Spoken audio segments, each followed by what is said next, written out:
చూసేవాడికి ఎలా ఉంటుందో కానీ దీనమ్మ చేసేవాడికి మాత్రం మోగిపోతుంది అబ్బా ఇక్కడ వర్క్.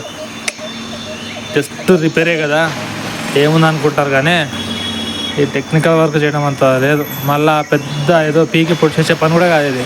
చిన్న చిన్న పనులు, నట్లు ఇప్పడం, బోల్ట్ బిగించడం, కానీ వాటికే టైం ఎక్కువ తీసుకుంటుంటుంది. నేను షాప్కి వచ్చే కొత్తలా చల్లి అమ్మ ఇలాంటి గలీజ్ వర్క్ కూడా చేస్తాను, మొత్తం మురికి ఈ పని నేను చేస్తాను, నేను షాప్ ఓనర్ని అనుకునేవాడిని. బట్ ఇవైపు నేనే నట్లు బోట్లు ఇప్పాల్సి వస్తుంది. ఫస్ట్ సపోజ్ ఈ మోటార్ తీసుకోండి, వాడికి అర్జెంట్ ఉందని చెప్పేసి తీసుకొని వచ్చాం. చూడండి మొత్తం ఫ్యాన్ స్టాకే గలీజ్ అయిపోయింది ఇది. బట్ నేనే ఇప్పాలి బికాజ్ ఆఫ్ మనీ. తప్పదు ఇంకా, అది వర్క్ అంటే అట్లుంటుంది.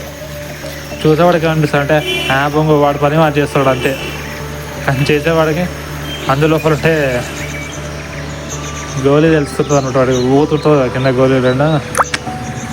నార్మల్ లేదబ్బా వర్క్ అయితే ఇది మొత్తం స్ట్రక్ అయిపోయింది. వాడెవడో తుప్పెలు కాదు దీంట్లో వాటర్ రివర్స్ వచ్చా కూడా అట్లే లైట్ తీసుకున్నట్టున్నాడు. ఫ్యాన్ అంతా పట్టేసింది. మేము ఇది క్లియర్ చేయాలి, పోయి వానికి ఇవ్వాలి, వాటి సాటిస్ఫై అవ్వాలి, నాకు డబ్బులు ఇవ్వాలి. అది ఎలాంటి పైన అయినా సరే చేయక తప్పదు because of money. Money makes everything. Repair అయినా ఇంకేదైనా ఇక అయిపోయింది రిపేర్. ఇక ఇది ఈరోజు నా వీడియో. చూసే వాళ్ళలో చాలామందికి నా వీడియోస్ నచ్చవు అబ్బా. అంతెందుకు ఒక్కొక్కసారి చేసే నాకే నచ్చదు ఈ వీడియో, కానీ చేయట్లే మనీ అంతే. ఓకే జన్, నచ్చితే లైక్ చేయండి, గట్టిగా ఉంటే షేర్ చేయండి, ఇంకేం చేయాలనిపిస్తే కామెంట్ చేయండి.